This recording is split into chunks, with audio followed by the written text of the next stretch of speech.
আচ্ছা, আমার কথা শোনা যাচ্ছে তো? একটু বলো তো প্রত্যেকে।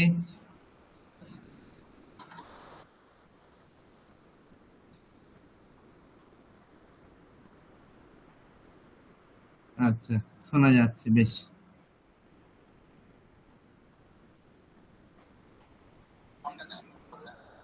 আচ্ছা। হুম।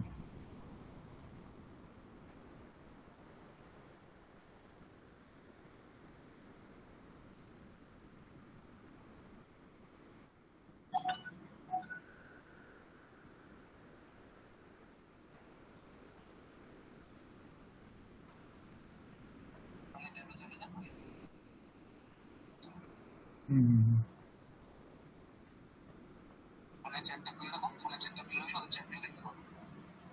আচ্ছা,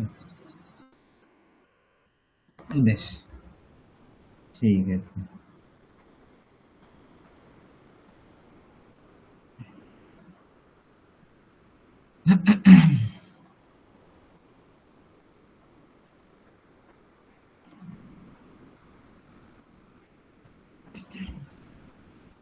বেশ, চলো তাহলে আমরা আজকে একটা ক্লাস শুরু করি, যেটা হচ্ছে বাক্যের ক্লাস আর কি। মানে আজকে একটু ব্যাকরণ নিয়ে আলোচনা করব। অনেকদিন তো পেডাগজি নিয়ে আলোচনা করলাম, তো আজকে একটু ব্যাকরণ নিয়ে আলোচনা করি, কেমন? প্রথমে বলি যে বাক্য কাকে বলে। দেখো, এখন যদি সংজ্ঞায় প্রকাশ করে বলি যে বাক্য কাকে বলে, তাহলে বলতে হয় যে যে শব্দ বা শব্দ সমষ্টি মনের ভাব সম্পূর্ণরূপে প্রকাশ করে তাকে বাক্য বলে। বোঝা গেল? আচ্ছা, এবারে দেখো, যদি খুব ছোট্ট করে বলি, এটা বাক্যের মানে সংজ্ঞার জন্য ঠিক আছে, যে যে শব্দ বা শব্দ সমষ্টি মনের ভাব সম্পূর্ণরূপে প্রকাশ করছে সেটাকেই কিন্তু বলে বাক্য। ঠিক আছে? তো এখন একটু যদি আমরা ভালোভাবে বলি যে বাক্য কাকে বলে, তাহলে বলতে হয় যে কিছু অর্থযুক্ত পদ সমষ্টি বলতে পারো, কিছু অর্থযুক্ত পদ সমষ্টি যেটা মোটামুটি যে বলছে তার মনোভাবটাকে কিন্তু সুস্পষ্ট রূপে বা সম্পূর্ণ রূপে প্রকাশ করে, এবং যে শুনছে তার যে শোনার ইচ্ছা সেটাকেও কিন্তু পূরণ করছে। তাহলে মনে রাখবে তাকে বলে কিন্তু বাক্য। ঠিক আছে? তাহলে বাক্য আমরা তাকেই বলবো। দেখো, এখানে কি বললাম যে খুব সংক্ষিপ্ত সংজ্ঞা যদি বলতে বলে তাহলে এই সংজ্ঞাটা কিন্তু ঠিক আছে, কিন্তু যদি একটু ভেঙে, যেহেতু আমরা চাকরির পরীক্ষার জন্য প্রস্তুতি নিচ্ছি, সেহেতু আমাদেরকে কিন্তু একটু ভালো করে জানতে হবে। তো তাই মনে রাখবে সবসময় যে পদ সমষ্টির কথা আমরা বলেছি বা যে শব্দ সমষ্টির কথা আমরা বলেছি, সেগুলো কিন্তু সব সময় মনে রাখবে অর্থযুক্ত। এটা কিন্তু মনে রাখবে, মানে অর্থ থাকবে, এটা অর্থযুক্ত পদ সমষ্টি। ঠিক আছে? বা পদ বলতে পারবো, পদ সমষ্টি। যেটা কি হবে না, যে বলছে তার মনের ভাবটাকে সম্পূর্ণ রূপে প্রকাশ করবে। এই যে মনের ভাব, কার মনের ভাব? না, বক্তার মনের ভাব সম্পূর্ণ রূপে প্রকাশ করবে। শুধু কি তাই না, তার সঙ্গে আর একটা জিনিস অ্যাড হবে, কি না, যিনি শুনছেন অর্থাৎ যে শ্রোতা, সেই শ্রোতাকেও কিন্তু কি হবে না, পরিতৃপ্ত হতে হবে। তবেই আমরা কিন্তু সেটাকে কি বলবো, বাক্য বলবো। তাহলে বোঝা গেল? যেমন আমি স্কুলে যাই, এখন এই বাক্যটা যদি আমি বলতাম যে আমি, তারপরে আমি হয়তো বললাম স্কুলে, ব্যাস দিয়ে থেমে গেলাম। আচ্ছা, একটু ভালো ভালো করে ভাবো তো, এই আমি স্কুলে বলে থেমে গেছি। আচ্ছা, আমি স্কুলে, এগুলো দেখো পদ সমষ্টি বটে, কিন্তু এই পদ সমষ্টিগুলো কি যিনি বলতে চাইছেন তার মনের ভাব সম্পূর্ণরূপে প্রকাশ করেছে? না। আচ্ছা, যিনি শ্রোতা, যে শুনছে, তারও কি মনের তৃপ্তি ঘটেছে? না। কারণ আমি স্কুলে কি, সে স্কুলে আমি তো বুঝতেই পারছি না, সে স্কুলে গিয়েছিল, সে স্কুলে যায়নি, সেই স্কুলে যাবে না, সেই স্কুলে যেতে চেয়েছিল, কি বলতে চাইলো? আমার কাছে তো কোনো কিছুই ক্লিয়ার হলো না।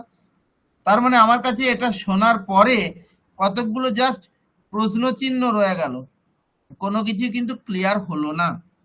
তার মানে না বক্তার মনের ভাব সম্পূর্ণরূপে প্রকাশ পেয়েছে, না শ্রোতার মনের ভাব মানে মনের ভাব পরিতৃপ্ত হয়েছে বলতে পারো। ঠিক আছে, তাহলে কোনোটাই হয়নি, সুতরাং সেটা কিন্তু বাক্য নয়। এই যে বাক্য অবশ্যই মনে রাখবে, কি বললাম তাহলে, যে অর্থযুক্ত পদ সমষ্টি যেটা বক্তার মনের ভাবকে সম্পূর্ণরূপে প্রকাশ করবে এবং শ্রোতার শোনার বা শ্রবণের যে ইচ্ছা সেটাকেও কিন্তু পরিতৃপ্ত করবে, তাই না? তাহলে এটাকে বলে কিন্তু বাক্য। বোঝা গেল? আচ্ছা, এর সঙ্গে আমরা একটু খুব সংক্ষেপে জেনে নেব যে বাক্য শব্দটা যদি আবিধানিক অর্থ ধরি তাহলে সেই বাক্য শব্দটির অর্থ কি না। বাক্য শব্দটিকে যদি আমরা ভাঙি তাহলে যেটা পাই সেটা হচ্ছে যে বচ যুক্ত জ, অর্থাৎ এই টোটালটা যদি আমরা অর্থ করি তাহলে এইরকম একটা অর্থ বলা যায় যে যা বলা যায়, মনে রাখবে, তাই হচ্ছে কিন্তু বাক্য। ঠিক আছে, অর্থাৎ যেটা বলা যায়, যেটাকে প্রকাশ করা যায়, যার মাধ্যমে মনের ভাবটাকে সম্পূর্ণরূপে প্রকাশ করা যায়, সেটাই কিন্তু হচ্ছে, মনে রাখবে, বাক্য। কেমন? বেশ, তাহলে দেখো এখানে আমি স্কুলে যাই, এটা দেখো যে বলতে চাইছে তারও মনের ভাব সম্পূর্ণরূপে প্রকাশ পেয়েছে এবং আমরাও মোটামুটি শুনে পরিতৃপ্ত যে হ্যাঁ সে স্কুলে যায় বলতে চেয়েছে। ঠিক আছে, চলো আমি হয়তো বললাম সে গান গায়, আমি যখন বললাম সে গান গায় তোমরাও শুনে তৃপ্ত হলে যে হ্যাঁ তার গান গাওয়ার কথা বলছি, তার মানে আমাদের কিন্তু আর মনে কোনো জিজ্ঞাসা চিহ্ন রইল না, তাই না? তো যাই হোক, তাহলে এখানে প্রতিটি বাক্য কিন্তু সম্পূর্ণ অর্থ যেহেতু প্রকাশ করেছে তাই এগুলো কিন্তু এক একটি বাক্য। আচ্ছা, এইবারে হচ্ছে বলি যে আমি এখানে একটা জিনিস দেখালাম যে যদি এরকম আমি অর্ধেকটা বলে ছেড়ে দিই তাহলে কিন্তু সেটা বাক্য নয়। আবারও বলছি যে আমি এখানে একটা মাত্র এরকম উদাহরণ দিলাম। আচ্ছা বেশ, আমি নিচে আরেকবার দেখো দেখাচ্ছি। বাংলা ব্যাকরণে বলছে তিনটে বৈশিষ্ট্য আছে, কি কি? আসক্তি, যোগ্যতা, আকাঙ্ক্ষা। এখন আসক্তি, যোগ্যতা, আকাঙ্ক্ষা কি বটে? এই যে দেখো আকাঙ্ক্ষা, আকাঙ্ক্ষা কি জিনিস চলো দেখি না। আকাঙ্ক্ষা হচ্ছে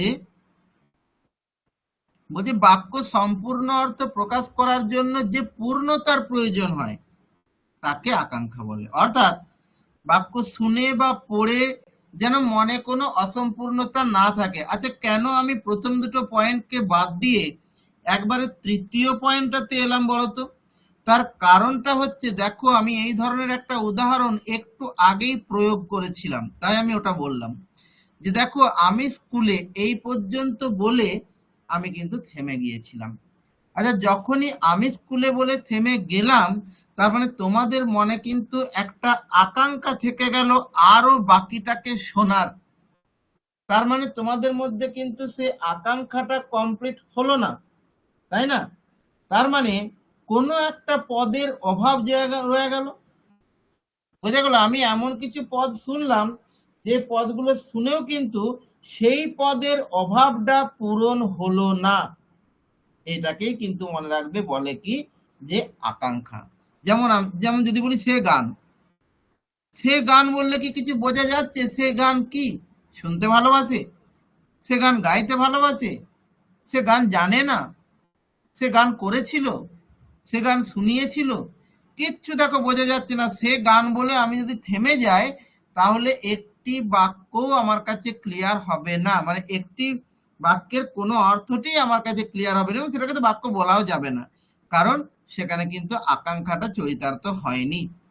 চলো এবার আমরা সংজ্ঞার দিকে যাই। আকাঙ্ক্ষা বলতে কি বলছে দেখো তাহলে, বাক্য সম্পূর্ণ অর্থ প্রকাশ করার জন্য যে পূর্ণতার প্রয়োজন হয়। ভাবো, যদি তুমি আসো না, যদি তুমি আসো তাহলে কি, তাহলে আমি যাব নাকি? বলতে চাইছি যদি তুমি আসো তাহলে কিন্তু আমি যাব না, হতে পারে তো।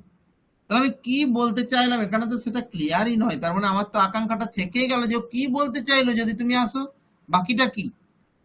এই যে সম্পূর্ণ হলো না, এটা কি বলতে কিন্তু আকাঙ্ক্ষা, অর্থাৎ এটা বাক্যের একটা বৈশিষ্ট্য। কোনো আকাঙ্ক্ষা আর থাকা চলবে না, সে আকাঙ্ক্ষাটা কিন্তু কমপ্লিট হতে হবে। ঠিক আছে, এই যে বলছে এখানে কথা অসম্পূর্ণ, এরপর কি হবে তা বোঝা যাচ্ছে না, তাই আকাঙ্ক্ষা নেই। বোঝা গেল ব্যাপারটা? আচ্ছা, যদি তুমি আসো তবে আমি যাব। দেখো ব্যাপারটা কিন্তু ক্লিয়ার হয়ে গেল, অর্থাৎ আকাঙ্ক্ষাটা আমাদের মিটে গেল, সম্পূর্ণ হয়ে গেল। অর্থাৎ বৈশিষ্ট্য যে আকাঙ্ক্ষা, সেই বৈশিষ্ট্যটা কিন্তু এখানে আছে। বোঝা গেল? তাহলে এইটা হচ্ছে একটা ব্যাপার। আচ্ছা, 2 নম্বর বৈশিষ্ট্য কি বলছে দেখি না, বলছে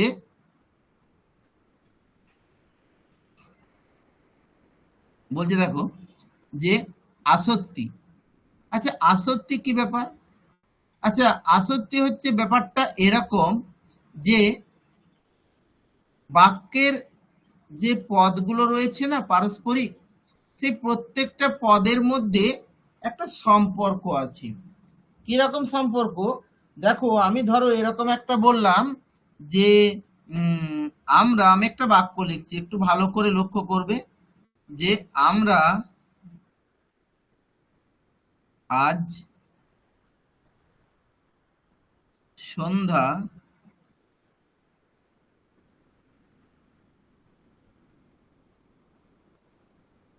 7টা থেকে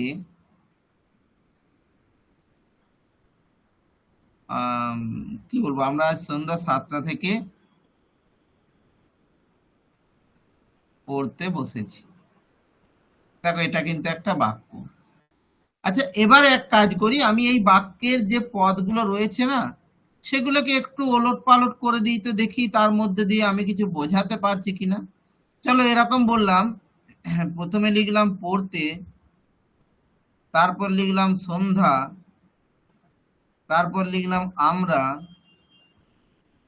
তারপরে হয়তো লিখলাম ধরো বসেছি,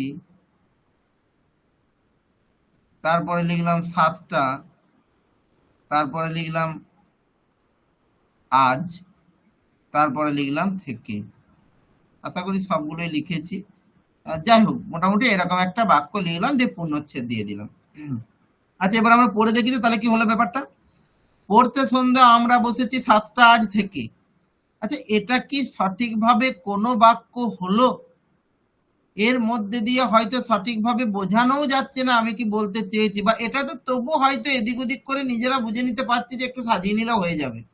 এমন অনেক বাক্য থাকতে পারে যে পদগুলোকে হয়তো উল্টো পাল্টা করে দিলে যার অর্থ আর আমাদের কাছে বোধগম্য হবে না, বা যেটার কোনো অর্থই থাকবে না। তাহলে এই যে বাক্যের শব্দগুলিকে যেখানে খুশি বসিয়ে দিলেই কিন্তু সেটা বাক্য হয়ে যাবে না। বাক্যের মধ্যেকার যে পদগুলি, সেগুলোকে যেখানে খুশি বসিয়ে দিলেই কিন্তু সেটা কখনোই বাক্য হয়ে যাবে না। ঠিক আছে?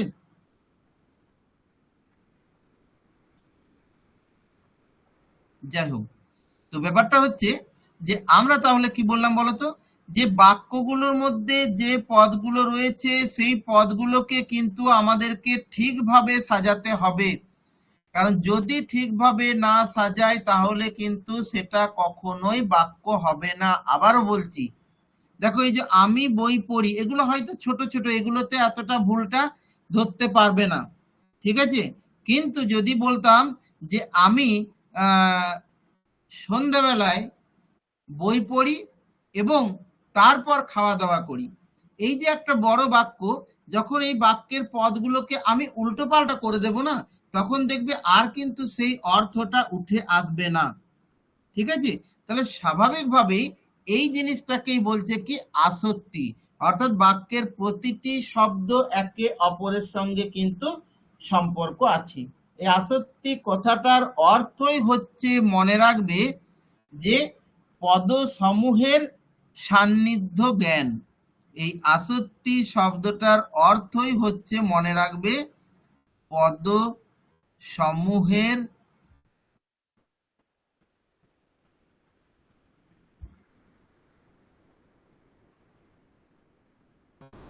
সান্নিধ্য জ্ঞান।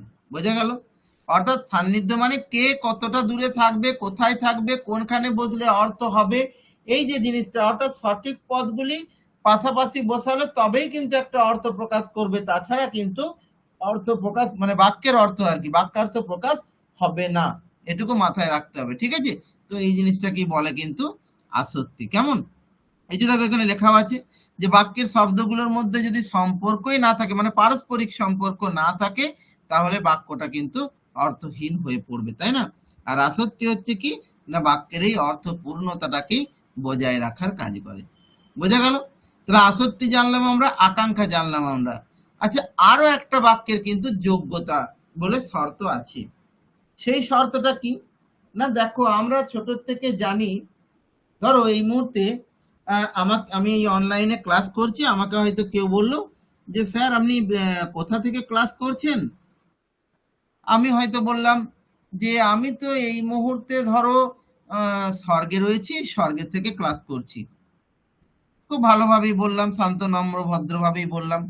আচ্ছা একটু ভাবো তো, এই যে আমি যখন বললাম আমি তো স্বর্গে রয়েছি, যদি প্রকৃত অর্থের খাতিরে শব্দটাকে ধরি, মানে বাক্যটাকে ধরি, তাহলে কি সত্যিই এটা সঠিক বাক্য হবে? কারণ কোনো জীবিত মানুষের পক্ষে কি স্বর্গে থাকাটা সম্ভব? কোনো সিনেমা বা কোনো মানে কাল্পনিক কাহিনী এগুলোকে বাদ দাও, বাস্তব জীবনের কথা ভাবো। তার মানে বাস্তব জীবনে যেটা ঘটে বা যেটা ঘটা সম্ভব, সেগুলো যদি হয়, তাহলে হয়তো আমরা সেটাকে বাক্য বলতে পারি। যেমন ধরো আমরা বরাবর জানি যে সূর্য পূর্ব দিকে ওঠে, তাই তো? এটা কিন্তু আমরা ছোট থেকে আজ অবধি বরাবর জানি পূর্ব দিকে ওঠে, ভালো জিনিস, এই পর্যন্ত কোনো ভুল নেই। এখন মনে করো আমি হয়তো এই সূর্য পূর্ব দিকে ওঠেটাকে মুছে দিলাম, দিয়ে আমি কি করে দিলাম, আমি একটা বাক্য দিচ্ছি তোমাদেরকে, সেই বাক্যে কোনো প্রশ্ন আছে, সেখানে হয়তো আমি লিখছি যে সূর্য পশ্চিম দিকে ওঠে। আচ্ছা একটু ভাবো তো, এটা বাক্য, ঠিক আছে, চলো গঠনগত দিক থেকে মেনে নিলাম যে হ্যাঁ তোমরা বলবে যে স্যার এসওভি ফর্মুলা তো মেনে চলেছে, তাহলে এটা বাক্য, বেশ হলো। কিন্তু অর্থগত দিক থেকে একটু ভাবো তো, যে এই বাক্যটার কি কোনো যুক্তি আছে? এই বাক্যটা কি বাস্তবসম্মত?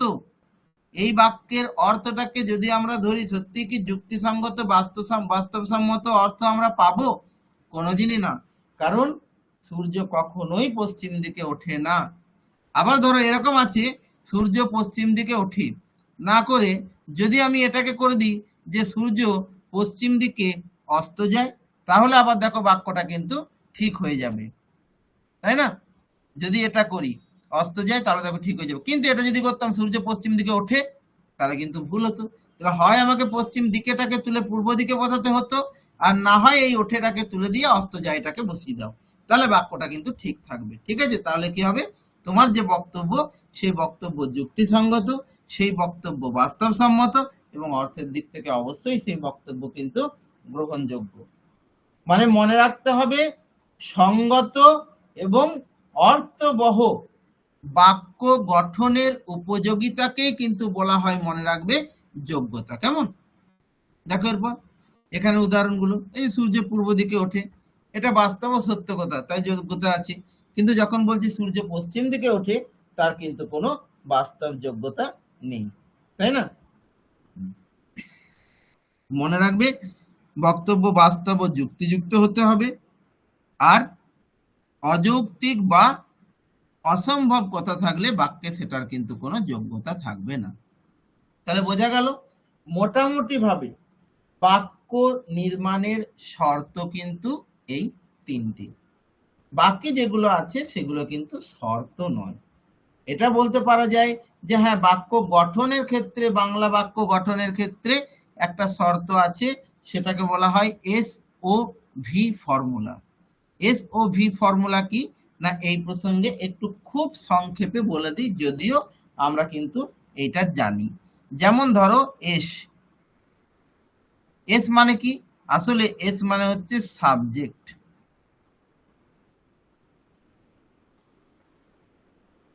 বেশ, সাবজেক্ট বা বাংলায় বললে সেটা হয় কর্তা। আচ্ছা ও মানে কি, ও মানে হচ্ছে অবজেক্ট। আচ্ছা অবজেক্ট মানে কি, সেটার মানে হয়ে গেল কর্ম। আচ্ছা ভি মানে কি না, ভার্ব। যেটার বাংলা মানে করলে দাঁড়ায় ক্রিয়া। মনে রাখবে সবসময় বাংলা বাক্য গঠনের ক্ষেত্রে এই নিয়মটাকে মেনে চলা হয়। যেমন ধরে নাও আমি একটা বাক্য বলছি যে আমি, প্রথম বাক্যটায় আমরা পড়েছিলাম যে আমরা বিদ্যালয়ে যাই, বা আমি বিদ্যালয়ে যাই বলছি, বেশ, আমি বিদ্যালয়ে যাই।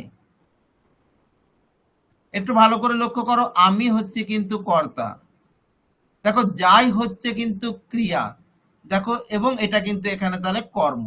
তাহলে একটু ভালো করে লক্ষ্য করো যে আমাদের ক্ষেত্রে কিন্তু এই নিয়মটি সবসময় ফলো করে। বাংলার ক্ষেত্রে সামনে কর্তা থাকবে, মাঝে কর্ম থাকবে এবং শেষে কিন্তু ক্রিয়া থাকবে।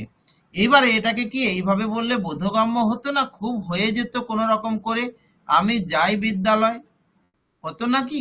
হতো। কিন্তু অ্যাকচুয়ালি আমরা এভাবে বলি না, বা আমাদের গঠন রীতি কিন্তু এটা নয়। আমাদের গঠন রীতি কিন্তু এইটা সঠিক, এইটা নয়। এটা ইংরেজির ক্ষেত্রে সঠিক হতে পারত। যাই হোক, তাহলে আমাদের এই ফর্মুলাটা চলে S O V, subject object verb, বা কর্তা কর্ম ক্রিয়া। আমাদেরকে এটা কিন্তু মনে রাখতে হবে, যদিও এটাও বাক্য গঠনের এক প্রকার শর্তই বলতে পারো। যাই হোক, এখানে দেখো খুব সংক্ষেপে সুন্দরভাবে ছকের মধ্যে দিয়ে বিষয়টাকে উপস্থাপন করা হয়েছে, যে বৈশিষ্ট্যগুলোকে আর কি। কি বৈশিষ্ট্য? না, আসক্তি হচ্ছে শব্দগুলির, কোন শব্দগুলি? না, একটি বাক্যের মধ্যে যে শব্দগুলি বা যে পদগুলি আছে সেই পদগুলির মধ্যে পারস্পরিক সম্পর্ক। বোঝা গেল? যেমন আমি বই পড়ি, এগুলোর মধ্যে একটা পারস্পরিক সম্পর্ক রয়েছে। পদগুলোকে ওলট পালট করে দিলে হয়তো সেই অর্থটা থাকবে না। যোগ্যতা, যোগ্যতা কি? না, বক্তব্য হচ্ছে যুক্তিসঙ্গত হওয়া, যেটা বলছি সেটা যেন সঠিক হয়, যুক্তিপূর্ণ কথা বলতে হবে, বাস্তব সম্পর্কিত কথা বলতে হবে, তাই না? আচ্ছা, আর আকাঙ্ক্ষা কি? না, ওই যে বললাম, কোনো একটা শোনার আকাঙ্ক্ষা যেন আর বাকি রয়ে না যায়, যেন মনের ভাবটা সম্পূর্ণরূপে প্রকাশ পায়, এটাও কিন্তু একটা বৈশিষ্ট্য, তাই না?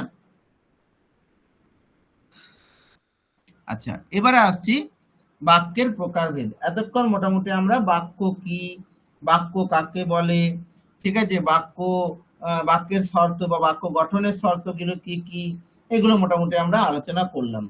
আচ্ছা, এরপরে হচ্ছে কি বাক্যের প্রকারভেদ।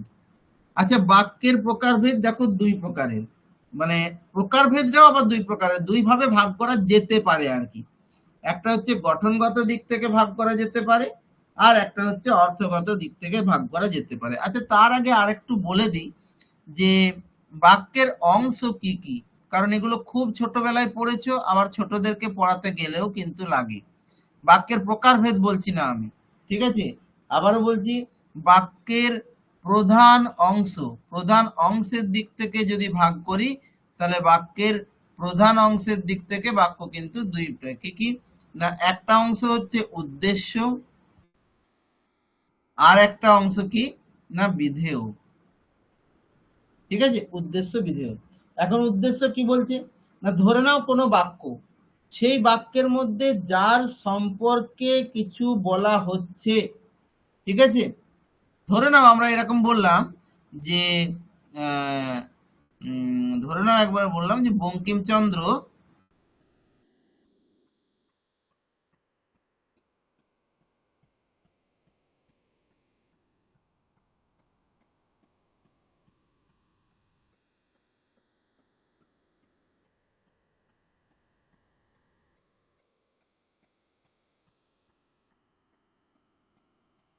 ধরো এরকম বললাম যে বঙ্কিমচন্দ্র আনন্দমঠ উপন্যাস লিখেছেন, জাস্ট একটা বাক্যই আমি বললাম।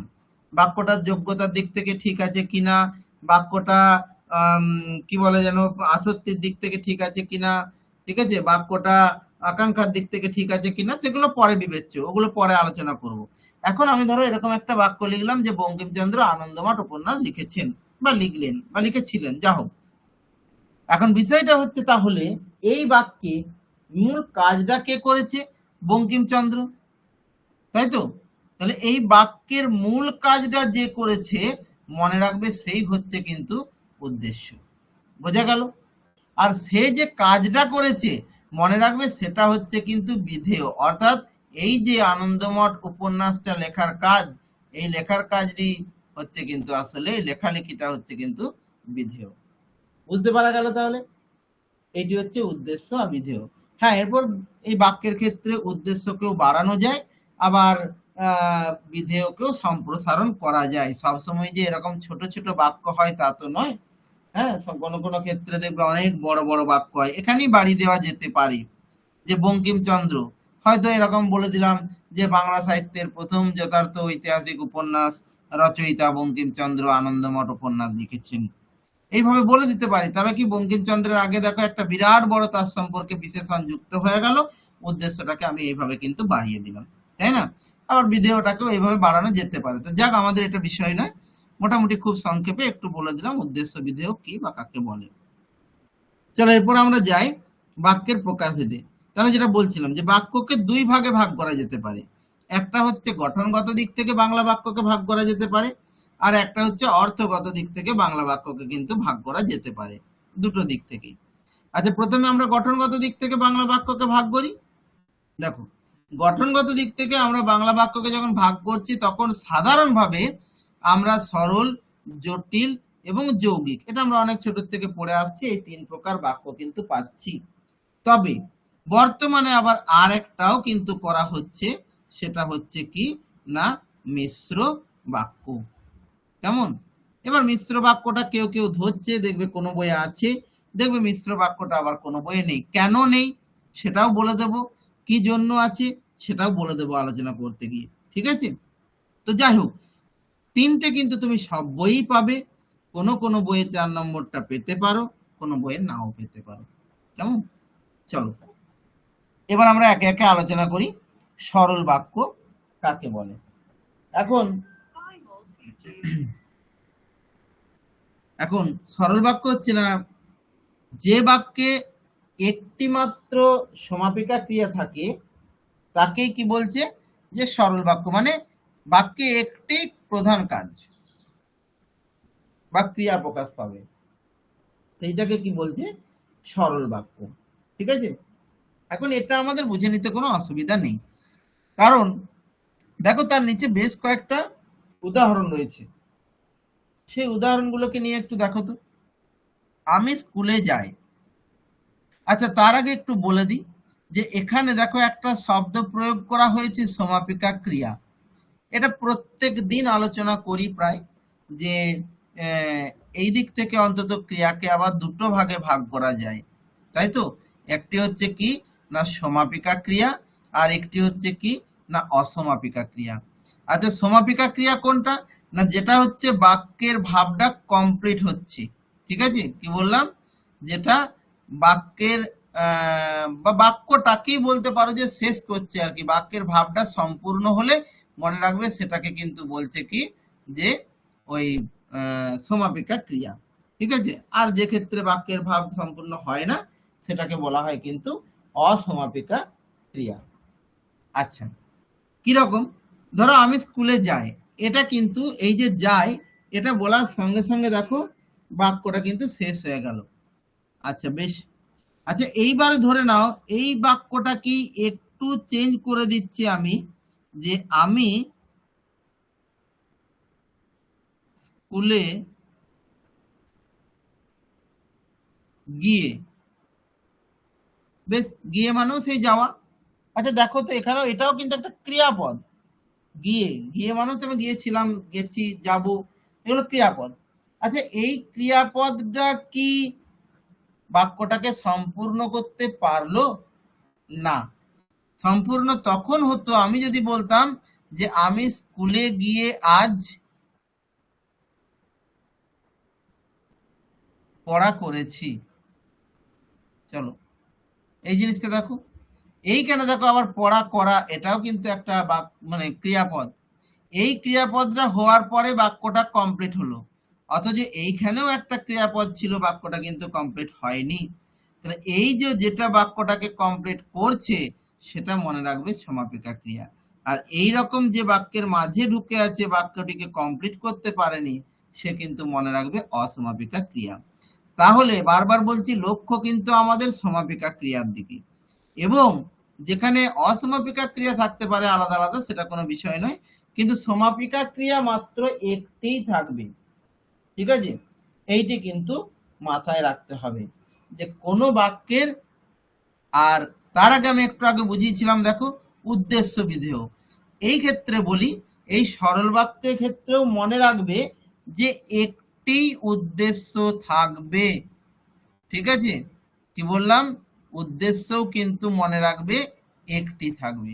তাহলে একটি উদ্দেশ্য থাকবে, বিধেয়ও একটি থাকবে, এবং বিধেয়র দিকে যে সমাপিকা ক্রিয়াটা আছে সেটাও একটি থাকবে, মানে সবই একের অধিক নয় কিন্তু। তাহলে সেটাকে আমরা কি বলবো, সরল বাক্য, তাই না? দেখো এবার সরল বাক্যের বৈশিষ্ট্যগুলো কি বলছে না, সরল বাক্যে সাধারণত একটি সমাপিকা ক্রিয়া থাকে, একটু আগেই বললাম। সরল বাক্যে সরল বাক্যগুলো খুব ছোট ছোট হয়, কারণ সহজ সরল, খুব বেশি জটিলতায় যাবে না।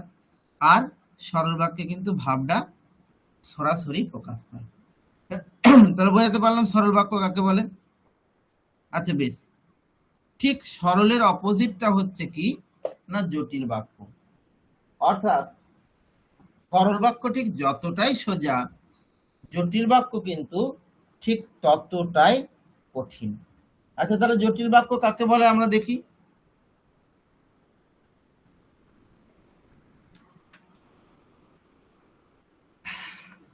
দেখো বলছে, যে বাক্যে একটি প্রধান খণ্ড বাক্য ও এক বা একাধিক অপ্রধান খণ্ড বাক্য থাকে তাকে জটিল বাক্য বলে। ঠিক আছে, এখানে একটি বাক্য অন্য একটি বাক্যের উপর নির্ভরশীল থাকে। তার মানে যদি খুব আমরা এখান থেকে বুঝতে ভুল না করি, তাহলে এরকম দাঁড়ায় যে এখানে কিন্তু আসলে ঘুরে ফিরে দুটি বাক্য আছে, একটি প্রধান এবং এক বা একাধিক অপ্রধান খণ্ড বাক্য কিন্তু রয়েছে।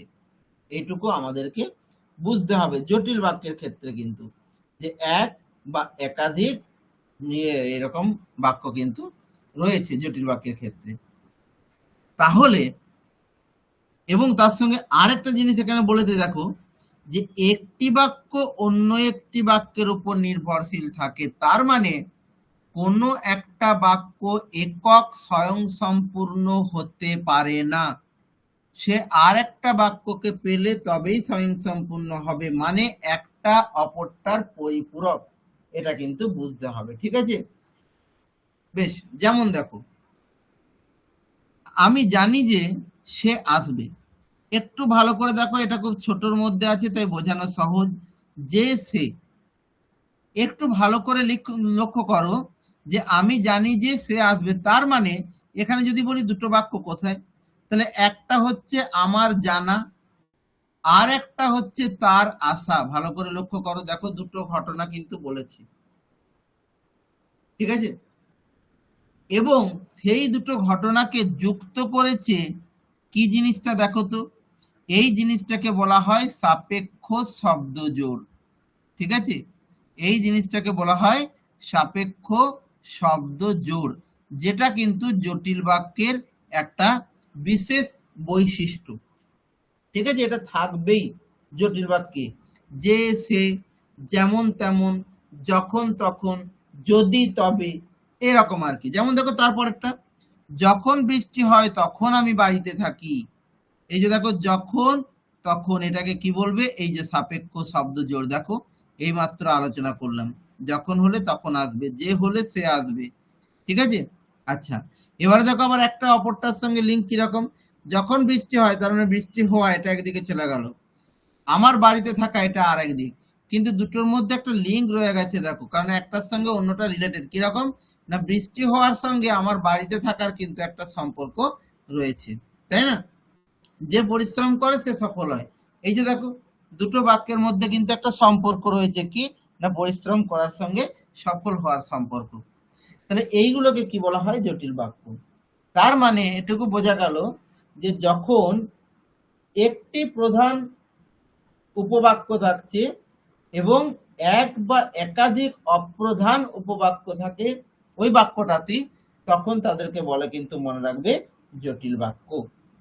ঠিক আছে, আর জটিল বাক্যের ওই যে পদগুলো বললাম সেগুলো অবশ্যই কিন্তু সাপেক্ষ পদ দ্বারা বা সাপেক্ষ শব্দ জোড় দ্বারা যুক্ত থাকে, এটা কিন্তু মাথায় রাখতে হবে। ঠিক আছে, বেশ।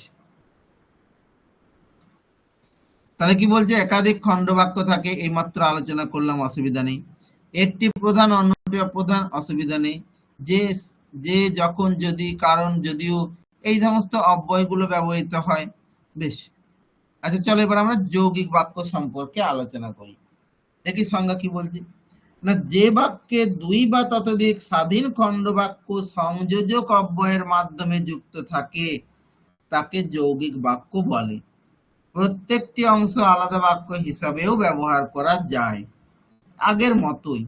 শুধু পার্থক্যটা কি ছিল না, জটিল বাক্যের ক্ষেত্রে একটি শব্দ ছিল, মাঝে হয়তো কিছু ছিল, আবার একটি শব্দ ছিল, তারপর আবার কিছু ছিল, অর্থাৎ এইগুলোকে বলা হতো, কি বললাম, সাপেক্ষ শব্দ জোড়। কিন্তু যৌগিক বাক্যের ক্ষেত্রে কি হবে, একটা বাক্য তো রয়েছে, এদিকেও আরেকটা বাক্য রয়েছে, এই দুটি বাক্য মাঝখানে যুক্ত হবে কোনো একটি সংযৌগিক অব্যয়ের দ্বারা। বোঝা গেল? এইখানে কিন্তু এই সাপেক্ষ শব্দ জোড়ের প্রয়োজন নেই, শুধুমাত্র একটি মাঝখানে সংযোজক অব্যয়ের প্রয়োজন। একটু ভালো করে লক্ষ্য করো তো, সংযোজক বা বিয়োজক যাই হোক না কেন, একটু ভালো করে লক্ষ্য করো, মানে সংযৌগিক অব্যয়ের প্রয়োজন আর কি। আচ্ছা, আমি স্কুলে গেলাম এবং সে বাড়িতে রইল, দেখো ভালো করে, দুটি বাক্য, এক হচ্ছে আমার স্কুলে যাওয়া, দুই হচ্ছে তার বাড়িতে থাকা। আচ্ছা, এই দুটি বাক্যকে জয়েন করেছে, দেখো ভালো করে লক্ষ্য করো, যোগ করেছে কে, এই যে এবং শব্দটি, কিন্তু তাহলে এই এবংটি হচ্ছে কিন্তু ওই সংযৌগিক অব্যয়ের কাজ করেছে। বুঝতে পারলাম? আচ্ছা, তুমি পড়ো কিন্তু সে খেলছে, তার মানে একজন পড়ছে, বোঝা গেল, আরেকজন খেলছে, এটাও বোঝা গেল। এই দুটি বাক্যকে যুক্ত করেছে কে, ওই যে কিন্তু, ওই শব্দ মানে শব্দটি কিন্তু, বা অব্যয়টি বলতে পারো। আচ্ছা, সে দরিদ্র তবুও সৎ। আচ্ছা বেশ, কখনো কখনো হয়তো দেখবে তোমরা এইরকম কোনো এবং, কিন্তু বা এরকম কোনো কিছু পাচ্ছ না, তার পরিবর্তে দেখবে মাঝখানে কমা আছে। মনে রাখবে সেই কমাটিও কিন্তু সংযৌগিক অব্যয়ের ভূমিকা পালন করছে। অতএব মাঝখানে একটা কোনো না কোনো সংযৌগিক অব্যয় কিন্তু থাকবেই যৌগিক বাক্যের ক্ষেত্রে, এবং অবশ্যই দুটো বাক্য থাকবে, সেই দুটি ওই সংযৌগিক অব্যয়ের দ্বারা যুক্ত হবে। আচ্ছা বেশ, তাহলে চলো এবার যৌগিক বাক্যের বৈশিষ্ট্য কি বলছে দেখি। তাহলে যৌগিক বাক্যের ক্ষেত্রে কি বলছে, যে দুই বা ততোধিক স্বাধীন খণ্ড বাক্য থাকে, একটু আগে আলোচনা করলাম, দুটো তো থাকবেই, আমরা দুটোকে নিয়ে আলোচনা করলাম। আচ্ছা, এবং কিন্তু তবুও অথবা ইত্যাদি সংযোজক অব্যয় ব্যবহৃত হতে পারে, বা এখানে যেটা দেওয়া নেই, কখনো কখনো এই সংযৌগিক অব্যয়গুলো ছাড়াও কমা চিহ্নটাও কিন্তু সংযৌগিক অব্যয়ের ভূমিকা পালন করে, বুঝতে হবে। ঠিক আছে, কি বললাম, কমা চিহ্ন, এই যে কমা চিহ্নটা, এও কিন্তু সংযৌগিক অব্যয়ের ভূমিকা পালন করে। কেমন? আচ্ছা, আর প্রতিটি অংশ আলাদা বাক্য হতে পারে, সেটা সম্ভব অবশ্যই বাক্যের ক্ষেত্রে। আচ্ছা, এবারে আসছি তাহলে আরেকটা আছে, একটু আগেই বললাম যে এখনকার বইগুলোতে কোনো কোনো বই, সব বই সম্ভব নয়, মিশ্র বাক্য বলেও কিন্তু একটা বাক্য থাকছে। এই যে বলেছিলাম, দেখো এখানে মিশ্র বাক্য বলে কিন্তু একটা বাক্য থাকছে এখনকার বইগুলোতে। আচ্ছা, তাহলে আমরা একটু ছোট করে আলোচনা করে নিই যে মিশ্র বাক্য কাকে বলে। দেখো, মিশ্র মানেটাই কি, মিশ্র মানেই হচ্ছে মিলিয়ে মিশিয়ে থাকা। এই যে মিশ্র, এই মিশ্র শব্দটার অর্থই কিন্তু হচ্ছে কি, যে মিলিয়ে মিশিয়ে থাকা। তার মানে এক বা একাধিক বলতে পারো, জাতীয় একাধিক উপবাক্যের মানে মিলনে আর কি বলতে পারো, একটা নয় একাধিকই হবে, একদম একে কোনোভাবেই সম্ভব নয় মিশ্র বাক্য হওয়া।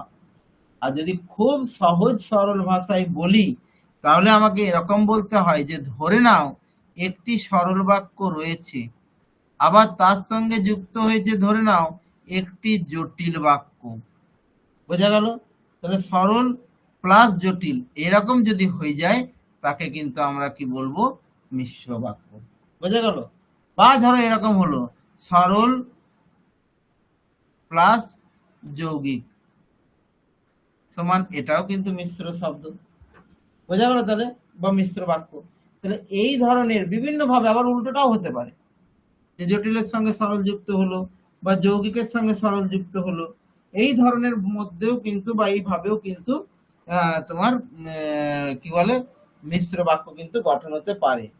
বা অনেক সময় আবার এই সরল জটিলের মধ্যে না থেকে বা সরল যৌগিকের মধ্যে না থেকে হয়তো এই জটিল আর যৌগিক হয়ে গেল, এমনও হতে পারে যে জটিল প্লাস যৌগিক, সেক্ষেত্রেও কিন্তু সেটা মিশ্র বাক্যই হবে।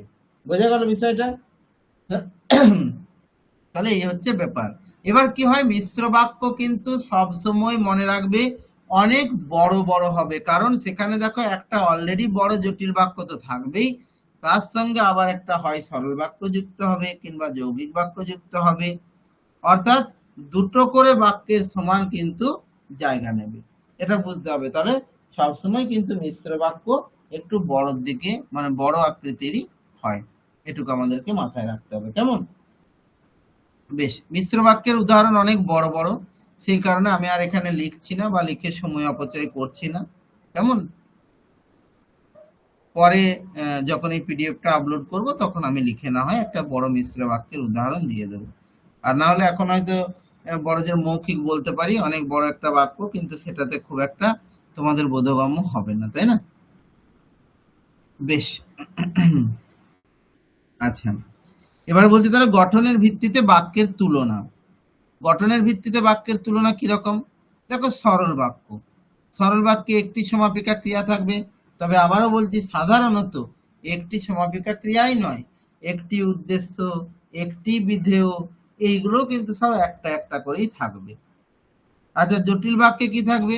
হ্যাঁ, দুটো তো অবশ্যই, একটা প্রধান খণ্ড বাক্য তো থাকবেই, সেই সঙ্গে কিন্তু সাপেক্ষ শব্দ জোড়টা থাকবে, এটা আমাদেরকে মনে রাখতে হবে। যেমন আমি জানি যে তুমি আসবে, ঠিক আছে, এইগুলো। আচ্ছা, যৌগিক বাক্য। যৌগিক বাক্য কোনটা? না, যেখানে স্বাধীন খণ্ড বাক্য যুক্ত থাকবে কোনো একটা সংযৌগিক অব্যয় দ্বারা। এই যে দেখো এখানে আমি গেলাম এবং সে এলো, এই এবংটি কিন্তু আসলে যৌগিক বাক্যের একটি লক্ষণ, তাই না?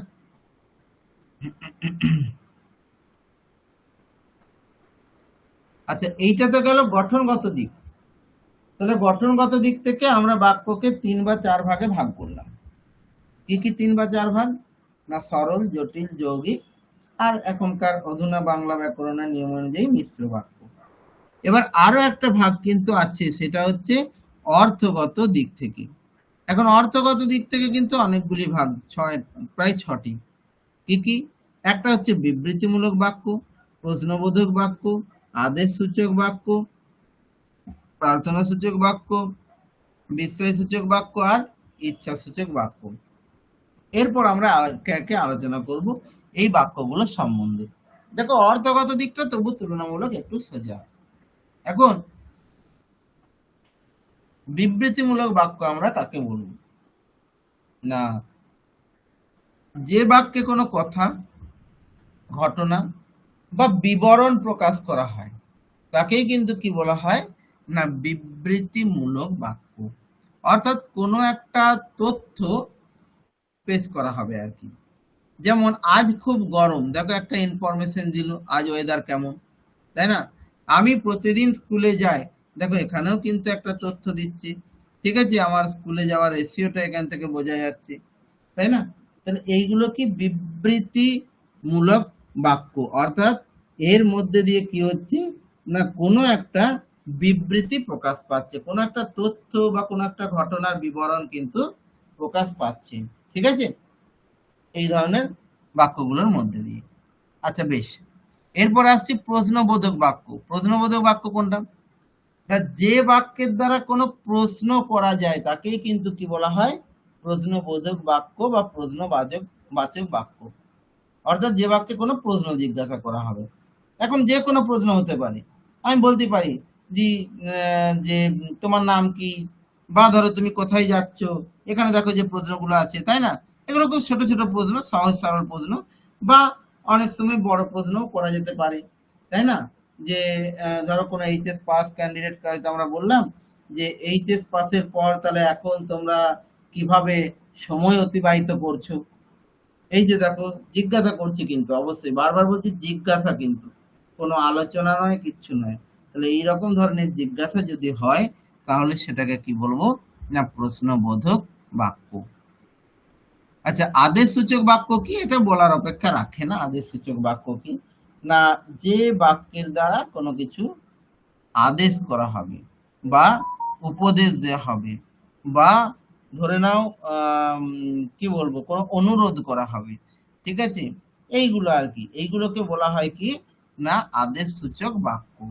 বা কখনো কখনো এগুলোকে হয়তো কিছুটা, এই সবগুলোকে নিয়ে আদেশ প্রার্থনা হ্যান ত্যান এই সবগুলোকে নিয়ে হয়তো কখনো কখনো অনুজ্ঞা সূচকও বলা যেতে পারে, যদিও প্রার্থনাটা একটু আলাদাই থাকে।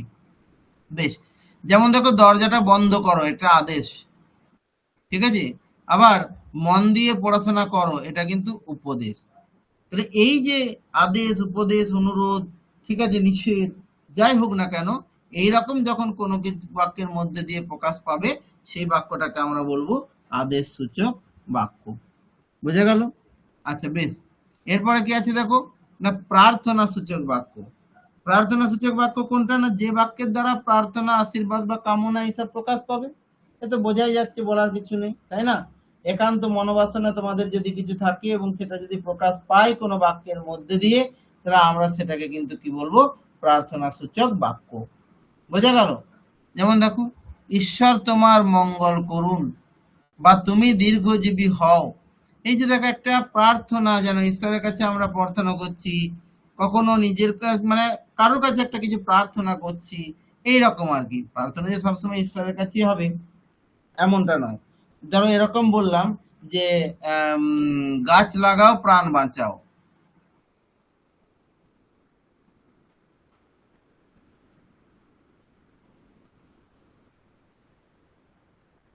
ধরো এরকম বললাম, তাহলে স্বাভাবিক এটাও তো আসলে একটা প্রার্থনা, গাছ লাগানোর জন্য বলা, গাছ লাগানোর জন্য কাকুতি মিনতি করা, তাই না? তাহলে স্বাভাবিক এগুলো কিন্তু সবই প্রার্থনা সূচক বাক্য। বিস্ময় সূচক বাক্য কি না, বিস্ময় সূচক বাক্যের ক্ষেত্রে কিন্তু ধরতে পারো যে দুটো পয়েন্ট আছে। এক তো হচ্ছে যার দ্বারা কোনো বিস্ময় আনন্দ দুঃখ ভয় ইত্যাদি প্রকাশ পাবে, ঠিক আছে, কোনো অসুবিধা নেই। আরেকটা হচ্ছে সাধারণত এই বাক্যের ক্ষেত্রে এই বিস্ময় সূচক যে শব্দটি প্রয়োগ করা হয় তারপরে একটি কিন্তু এরকম বিস্ময় সূচক চিহ্ন থাকে, ঠিক আছে। তো এই ধরনের বাক্যগুলিকে কি বলা হয় বিস্ময় সূচক বাক্য বা আবেগ সূচক বাক্য বলতে পারো, তাই না? অর্থাৎ যে বাক্যে মনের আবেগটা সেটা বিস্ময় হতে পারে, ঠিক আছে, বা আনন্দ দুঃখ শোক ভয় লজ্জা ঘৃণা ক্রোধ যাই হোক না কেন, সেগুলোকে কিন্তু কি বলে আবেগ সূচক বাক্য, ঠিক আছে। যেমন দেখো এখানে উদাহরণ, বাহ, এই যে দেখো লক্ষ্য করো, বারবার বললাম যে এখানে কিন্তু অবশ্যই একটি ওই বিস্ময় সূচক চিহ্ন যেটাকে বলা হয় সেই চিহ্ন কিন্তু থাকবে। কি সুন্দর দৃশ্য, বা আহা ছেলেটি কত কষ্টে আছে, এই যে দুঃখ প্রকাশ করছে, বা বাহ এই যে আনন্দ প্রকাশ করছে, এগুলো কিন্তু সবই ওই আবেগ সূচক বাক্য। বেশ, এরপর কি আছে ইচ্ছা সূচক বাক্য, অর্থাৎ কিছুটা কল্পনা প্রকাশ পাবে কিন্তু, তাই না? অর্থাৎ যে বাক্যে বক্তার মনোবাসনা বা একান্ত ইচ্ছাটা প্রকাশ পাবে, আবার বলছি, সেইটাকে কিন্তু আমরা কি বলবো না, সেইটাকে আমরা বলবো হচ্ছে যে ইচ্ছা সূচক বাক্য। যেমন যদি আমি পাখি হতাম, এটা ইচ্ছা, একটা মনের কল্পনার জগতে চলে গেছি। একদিন আমি বড় মানুষ হব, এটাও কিন্তু আমার একটা ইচ্ছা, একদিন আমার বড় মানুষ হওয়ার কিন্তু ইচ্ছা বা মনের বাসনা কিন্তু রয়েছে। বোঝা গেল? তাহলে এইগুলো হচ্ছে কিন্তু ইচ্ছা সূচক বাক্য। তাহলে দেখো এতক্ষণ পর্যন্ত আমরা কি দেখলাম যে গঠনগত দিক থেকে বাক্য তিন প্রকার, বা বর্তমান নিয়ম অনুযায়ী চার প্রকারও বলতে পারো, ঠিক আছে, সরল জটিল যৌগিক এবং মিশ্র বাক্য। আচ্ছা, আর এই দিকে অর্থগত দিক থেকে বাক্য কিন্তু আবার ছয় প্রকার, ঠিক আছে, ছয় প্রকার কি কি সেগুলোকে নিয়েও কিন্তু আমরা এতক্ষণ ধরে আলোচনা করলাম। সেটা হতে পারে নির্দেশক বাক্য, হতে পারে প্রশ্নবোধক বাক্য, হতে পারে আদেশ সূচক বাক্য বা প্রার্থনা বা বিস্ময় সূচক বা ইচ্ছা সূচক বাক্য। এবার দেখো এখানে ছকের মাধ্যমে খুব ছোট্ট করে ছকের মধ্যে দিয়ে পুরো বিষয়টাকে উপস্থাপন করা হয়েছে। দেখো বিবৃতিমূলক প্রশ্ন বা এটাকে কিন্তু আবার নির্দেশক প্রশ্নও বলা হয় অনেক সময়। আসলে যে বাক্যের দ্বারা কোনো কিছুকে স্বীকার করা বা অস্বীকার করা বা এই ধরনের কোনো কিছু বুঝিয়ে যায়, সেইটাকে কিন্তু আসলে কি বলা হয় বলতো? নির্দেশক বাক্য। আর বিবৃতিমূলক বাক্যটাও কতকটা ওই রকমই, তাই বিবৃতিমূলক বাক্যকেও কোথাও কোথাও কিন্তু নির্দেশক বাক্য বলা হয়ে থাকে। বোঝা গেল? যেমন দেখো এখানে একটা বিবরণ দিচ্ছে, দেখো আজ বৃষ্টি হচ্ছে, তাহলে আজ বৃষ্টি হওয়াটাকে নির্দেশ করছে, তাই না? আচ্ছা, প্রশ্নবোধক বাক্য কিরকম? না, যেটা প্রশ্ন করবে, যে বাক্যটার দ্বারা কোনো না কোনো প্রশ্ন থাকবে, আর সব থেকে বড় ব্যাপার হচ্ছে একটা প্রশ্নবোধক চিহ্ন থাকবে। এটাকে আমরা কিন্তু কি বলবো? প্রশ্নবোধক বাক্য। তাই না? এই যে দেখো তুমি কোথায় যাও জিজ্ঞাসা করছে কিন্তু, তাই না? আচ্ছা, আদেশ সূচক বাক্য। আদেশ সূচক কি? না, যেটার দ্বারা কোনো আদেশ বা কোনো উপদেশ দেওয়া হবে বা কোনো নিষেধ বা অনুরোধ এই ধরনের কোনো কিছু হবে, সেইগুলোকে কিন্তু কি বলা হয়? আদেশ সূচক বাক্য। যেমন চুপ করে বসো, এই যে দেখো আদেশ দেওয়া হচ্ছে, তাই না? চুপ করে বসো, এটা হচ্ছে আদেশ সূচক বাক্য। প্রার্থনা সূচক বলার অপেক্ষা রাখে না, যে আমরা যেটা প্রার্থনা করছি সেইটাই কোনো বাক্যে প্রকাশ পেলে সেটা হচ্ছে প্রার্থনা সূচক বাক্য, মানে যে বাক্যটার দ্বারা প্রার্থনা বোঝাবে, কিছু প্রার্থনা করছে এরকম বোঝাবে আর কি। যেমন ঈশ্বর তোমার মঙ্গল করুন, এই যে একটা বাক্য, তাই না? আচ্ছা, আর বিস্ময় সূচক কি? না, আবার বলছি যেটা আবেগকে প্রকাশ করে, সেটা আনন্দ হতে পারে, সেটা দুঃখ হতে পারে, সেটা ঘৃণা হতে পারে, সেটা বিস্ময় হতে পারে। এই ধরনের আবেগকে যখন কোনো কিছু প্রকাশ করে সেটাকে বিস্ময় সূচক বাক্য বলে। আর বিস্ময় সূচক বাক্যে সাধারণত এই বিস্ময় সূচক চিহ্নটি থাকে। আচ্ছা, আর ইচ্ছা সূচক কোনটা? না, যখন আমাদের কোন একটা ইচ্ছা আছে, সেটা হতে পারে কাল্পনিক, হতে পারে বাস্তব, যাই হোক না কেন, আগামী দিনের একটা ইচ্ছা আমি যদি প্রকাশ করি সেটাকে বলা হয় ইচ্ছা সূচক বাক্য। যাই হোক, তো এবার বলছি তাহলে গুরুত্বপূর্ণ তথ্যগুলো আমরা একটু দেখে নিই। কি কি গুরুত্বপূর্ণ তথ্য? না, সমাপিকা ক্রিয়া দেখে গঠনের ভিত্তিতে বাক্য চেনা যায়। আবারও বলছি, সমাপিকা ক্রিয়া দেখে, তাই না? যদি কোনো বাক্যে দেখো একটি সমাপিকা ক্রিয়া, তাহলে আর বলার অপেক্ষা রাখে না, যে সাধারণত সেটা সরল বাক্য হতে পারে। হ্যাঁ, তবে ওই আরো জিনিসগুলো দেখতে হবে, যেমন যে ওই কি বলে যে দুটো আলাদা আলাদা বাক্য রয়েছে কি না, এই জিনিসগুলো অবশ্য দেখতে হবে। আচ্ছা, আর ভাব বা অর্থ দেখেও কিন্তু অর্থের ভিত্তিতে বাক্য চেনা যায়, এটা অর্থের ভিত্তিতে, ভাব বা অর্থ দেখে, তাই না? আর পরীক্ষায় সংজ্ঞা প্লাস উদাহরণ যদি মিলিয়ে লেখো, তাহলে কিন্তু উত্তর তোমাদের কাছে আরো সুন্দর হবে।